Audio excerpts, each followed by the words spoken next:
सोचो, अगर कोई तुम्हारी फ्रीडम छीन ले या तुम्हें बिना वजह रोक दे, तो क्या करोगे? घबराना नहीं, क्योंकि इंडिया का कॉन्स्टिट्यूशन तुम्हें देता है सुपर पावरफुल राइट्स। इन्हें कहते हैं मौलिक अधिकार, यानी फंडामेंटल राइट्स। लेकिन रुकिए, ये बोरिंग लेक्चर नहीं होने वाला। आज हम इसे पढ़ेंगे एक जबरदस्त ट्रिक के साथ, रियल लाइफ एग्जाम्पल्स के साथ, और सिर्फ 5 मिनट में पूरा कॉन्सेप्ट क्लियर। तो दिमाग खोलो, ध्यान लगाओ, क्योंकि आज का ये कॉन्सेप्ट एग्जाम में भी आएगा और जिंदगी में भी काम आएगा। Welcome to your own learning hub, Shiksha store.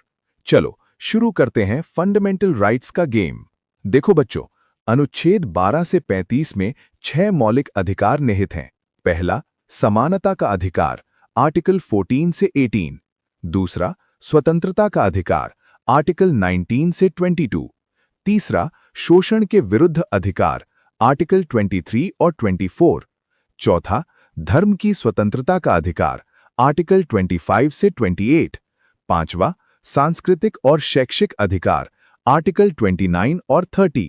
छठा, संवैधानिक उपचारों का अधिकार, आर्टिकल 32। इसको याद कैसे रखेंगे?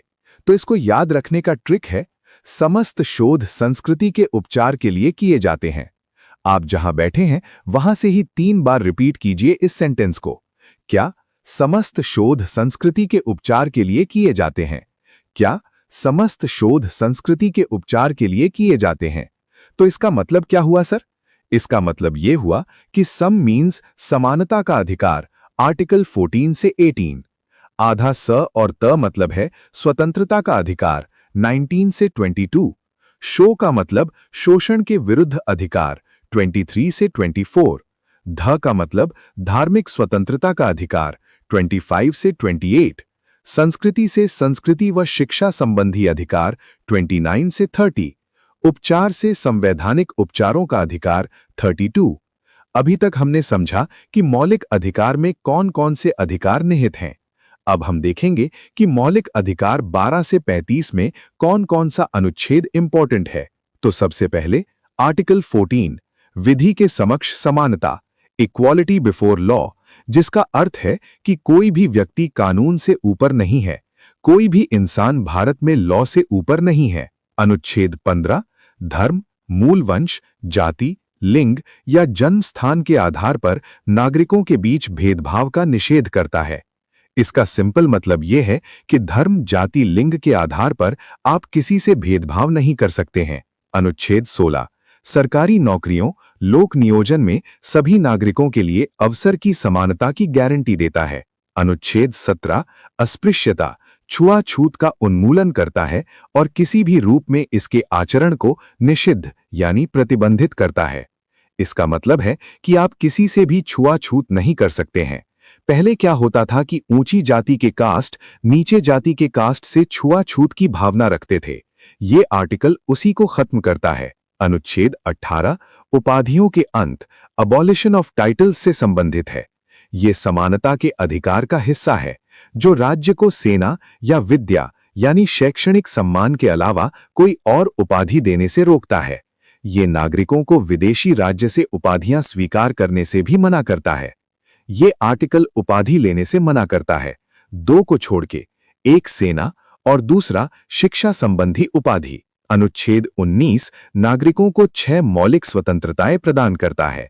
भाषण या अभिव्यक्ति की स्वतंत्रता, शांतिपूर्ण सभा की स्वतंत्रता, संघ बनाने की स्वतंत्रता, निर्बाध संचरण मतलब घूमने की स्वतंत्रता, निवास करने की स्वतंत्रता और व्यवसाय व्यापार की स्वतंत्रता। अनुच्छेद 21 प्राण और दैहिक स्वतंत्रता का संरक्षण सुनिश्चित करता है। अनुच्छेद 21A शिक्षा के अधिकार से संबंधित एक मौलिक अधिकार है। इसके अनुसार राज्य 6 से 14 वर्ष के सभी बच्चों को निःशुल्क और अनिवार्य शिक्षा प्रदान करेगा। भारतीय संविधान का अनुच्छेद 23 शोषण के विरुद्ध अधिकार के तहत मानव तस्करी, बेगार, बिना वेतन काम और जबरन श्रम पर पूर्ण प्रतिबंध लगाता है। ये आर्टिकल जो जबरन मजदूरी और बेगारी पहले होता था, उसको समाप्त करता है। भारतीय संविधान का अनुच्छेद 24 बाल श्रम के खिलाफ एक मौलिक अधिकार है। ये स्पष्ट रूप से कहता है कि 14 वर्ष से कम आयु के किसी भी बच्चे को किसी कारखाने, खदान या किसी अन्य खतरनाक रोजगार में काम करने के लिए नहीं लगाया जा सकता। और भारतीय संविधान का अनुच्छेद 25 प्रत्येक नागरिक को अंतःकरण की स्वतंत्रता और किसी भी धर्म को मानने, आचरण करने और प्रचार करने का मौलिक अधिकार देता है। अनुच्छेद 26 धार्मिक मामलों के प्रबंधन की स्वतंत्रता प्रदान करता है।